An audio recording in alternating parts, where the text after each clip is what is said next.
Have you ever wondered why we go to war? Or why you never seem to be able to get out of debt? Why there is poverty, division, and crime? What if I told you there was a reason for it all? What if I told you it was done on purpose? What if I told you that those who were corrupting the world, poisoning our food, and igniting conflict were themselves about to be permanently eradicated from the earth? You might think that an idealistic fantasy. Well, let me tell you a story. We acknowledge there are criminals, of course. They rob your house, they steal your phone. They can murder you too if they think they can get away with it. We have all experienced criminals in one way or another. Criminals, as we know, are those who choose personal gain over the rights of others and have no regard for the law. But here is where you need to expand your thinking. Criminals can also succeed in business and politics, and can be elected as our leaders. If a criminal became the president, imagine what they could achieve. They could use the full weight of their executive power to commit much larger crimes, and ensure they and their friends were enriched to the fullest extent possible. A criminal president could create alliances with other criminal presidents, and then collaborate on more global criminal activities. Anything goes.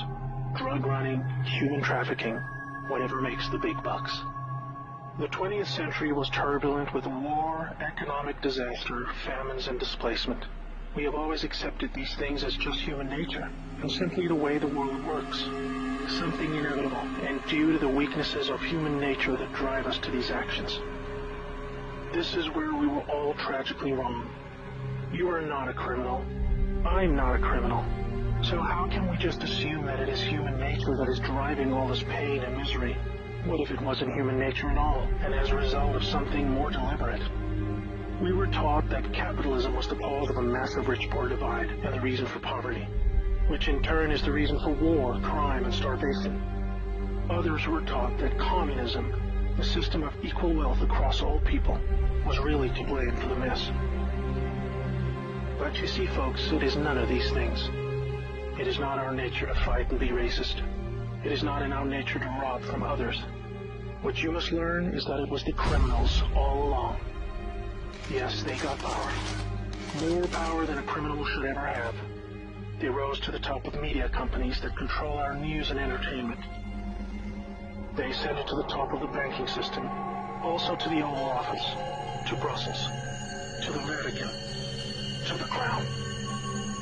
They crept in quietly.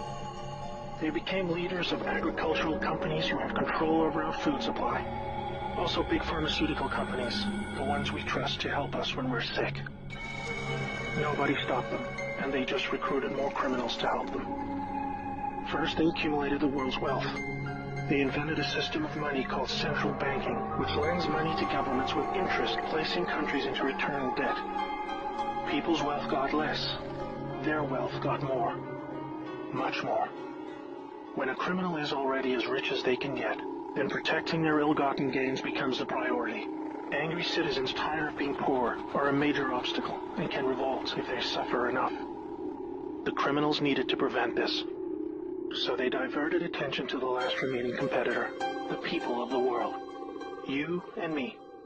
We were not happy being ruled by criminals and having to work 3 jobs just to survive. They know we won't accept it. So they use their control of the media to set black against white, woman against man, young against old, Muslim against Christian. They convinced us we were the problem so that we would fight and destroy ourselves.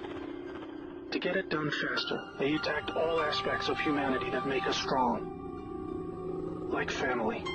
Using their influence over culture, they popularized lifestyle choices that led to a surge in broken homes, lost youth, and substance abuse. I could talk all day about how else they deliberately weakened us, and it would turn your stomach. We were just trying to get on with living. So where are all the good guys? Good people just want to get married, have kids, make a living, and enjoy their liberty. Well, there were good guys. Many. One became the President of the United States in January 1961. He knew about these criminals and wanted them gone. He knew their intentions for us all, and he wanted to fight them. Sadly, he had no idea how powerful they had become. Reagan also had good intentions for the American people. He knew this criminal mafia controlled almost everything by this stage, including the powerful rogue intelligence agencies. His economic policies were promising, but the criminals needed a weak America to hold on to their power. Reagan was shown with a bullet that a growing U.S. economy and prosperous citizens were not what the criminals wanted. It was looking pretty grim for good people. Every time someone wanted to stand up and do the right thing, they got stopped. Were we ever to be freed? These criminals are also known as the Deep State, or Cabal, because of how they control things behind the scenes. Every president after Reagan was one of these Deep State criminals, and their empire got even stronger. With each bad president came new depths America and the world would sink. The world collapsed into darkness. Do you need me to tell you how? Destroyed factories, declining job numbers, sicker people, opioids, destruction of Iraq, Syria, and Yemen with pointless war, displacement of people into Europe, ISIS, terrorism, collapsed governments, poverty, and genocide. Total misery. Do you think that was inevitable? Hell no. Well, here's where things start to take a new turn. When the full picture comes to be known, it will forever be regarded as the greatest story ever told.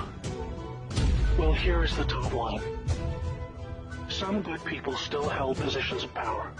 They valued humanity and the rule of law. While the criminals discussed their game plan at the annual Bilderberg meetings, the good guys were making plans of their own. The information age was coming to change history forever. As the internet flooded into every home and appliances became smarter, and when people started carrying tracking devices, an opportunity to put an end to criminal control over the world was emerging.